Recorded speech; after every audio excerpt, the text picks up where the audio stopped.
بسم الله الرحمن الرحيم.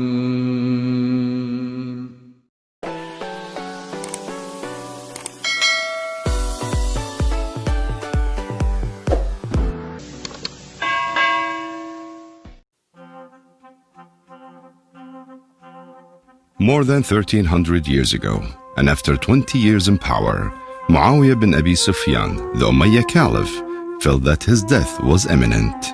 He asked his son Yazid to take over as Caliph once he died, and passed on to him several commandments, one of which was to persistently make 3 men swear loyalty to him. These men were Hussain ibn Ali, Abdullah ibn Umar, and Abdullah ibn Zubayr. Yazid was so infatuated in animal hunting and self-amusement that he immediately left Damascus to the Briaries, careless about his father's illness. Only a few days passed before Yazid received the news of his father's death. He instantly returned to the palace and appointed himself as the second Umayyad Caliph. To gain the people's approval, he frivolously offered them large sums of gold and promised them more from the spoils of war, since he planned the invasion of neighboring Iraq. Henceforth, he sent 2 letters to the governor of Al-Madinah al-Munawwara. The first one was to inform him of the death of his father, and a second secret one written in a small piece of paper, ordering the governor to force Al-Hussain ibn Umar and ibn Zubayr to pledge allegiance to him. He also declared that whoever refuses the allegiance should be beheaded. As soon as the governor received the letters, he called for Al-Hussain and asked him to pledge allegiance to Yazid. However, Al-Hussain rejected the governor's orders, reasoning that the pledge must be in public, and asked the governor one day to think it over, and decided later to leave for Mecca with his family as well as his relatives and supporters. Before leaving, he handed his brother Muhammad ibn al-Hanafiyyah a commandment in which he explained the reasons for rejecting to pledge allegiance to Yazid, and declared that he will rebel against corruption and oppression. In Mecca, the people were overjoyed that Al-Hussain was amongst them.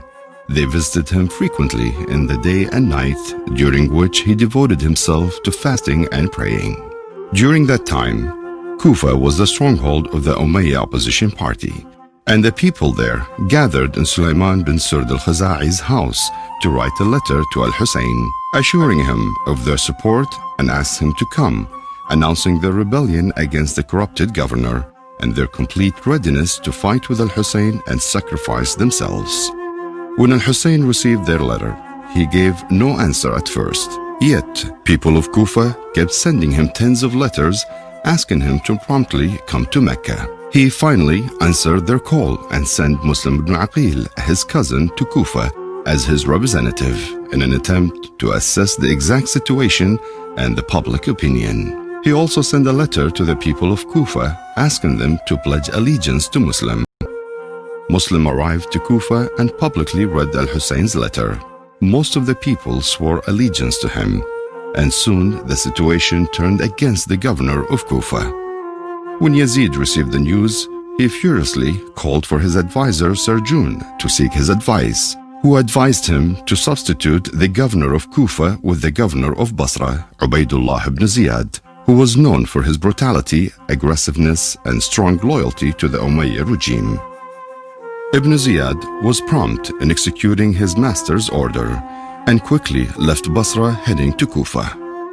He entered the governor's palace and delivered a speech in which he threatened all those who rebel with death by the hands of Al-Sham's brutal army when it arrives. Nobody gave Ibn Ziyad's threat any attention, and once Muslim supporters rose to 20,000, he sent a letter to Al-Hussain asking him to come to Kufa promptly. However, in only a few days, the situation in Kufa changed drastically. Ibn Ziyad has succeeded in arresting a vast number of the rebellion's leaders and forced Muslim supporters to abandon him through adopting the carrot and stick approach. The people of Kufa then shifted their loyalties in favor of Yazid against Al-Hussain, and soon after that, Muslim was arrested and executed. His corpse was dragged through the streets and his head sent to Yazid. In Mecca, Al-Hussain decided to leave and head to Kufa. He started his journey on the 8th of Dhul Hijjah, accompanied by his family and followers, not knowing that things had changed in the past few days. And it was not until on his way to Kufa that he realized what had happened there. He openly reported the circumstances to all his companions, and consequently, those who followed him for their own gain decided to head back. Only about less than 100 followers decided to stay with him.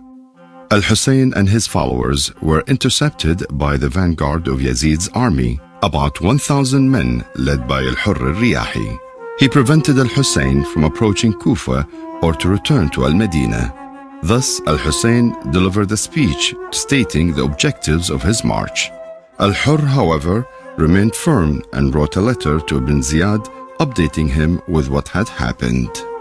The two convoys headed north until they reached Karbala and were followed the next day by Umar ibn Sa'd leading 4,000 soldiers who in the course of time grew in number. At first, Umar ibn Sa'd avoided fighting against Al-Hussein until he received a letter from Ibn Ziyad, ordering him to force Al-Hussein to pledge allegiance to Yazid and ban him and his followers from accessing water. Al-Hussein, on the other hand, tried hard to make Ibn Sa'd change his mind. He met him multiple times to assure him of his complete denial of pledging allegiance to Yazid, even if it meant sacrificing his own life to the cause. Ibn Sa'd wrote a letter to Ibn Ziyad asking his permission to allow Al-Hussein to either return back to Al-Medina or to one of the far military bases. Ibn Ziyad rejected the offer and ordered Shamr ibn Dhul Jawshan, a military leader, to take command if Ibn Sa'd refused to fight Al-Hussein. He also ordered the horsemen to step on Al-Hussein's corpse. Al-Shimr arrived at Karbala on the 9th of Muharram and handed the letter to Ibn Sa'd, who declared war. Al-Hussein expressed his wish to Umar ibn Sa'd to give him time until the next day so he could prepare for battle and at the same time devote himself to worship, knowing that it would be his last day alive.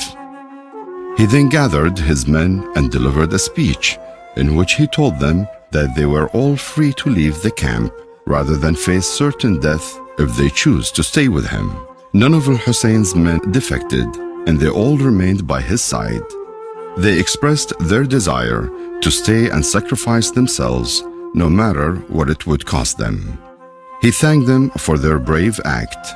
The men held a vigil and prayed all night, recited the Quran, and prepared themselves for the battle. On the dawn of Muharram 10th, Al-Hussein mobilized his men, led the prayers, and prayed to Allah. He then rode his camel and delivered a speech to the Umayyad army, advising them and at the same time warning them of the consequences of their act. Unfortunately, they refused to obey him except for Al-Hurr al-Riyahi and a few other soldiers, who Al-Hussein thanked for their submission. When Al-Hussein finished his final speech, Umar ibn Sa'd shot an arrow and said, "Bear witness that I'm the first to shoot." Both sides shot their arrows, then single combat, followed by group attacks.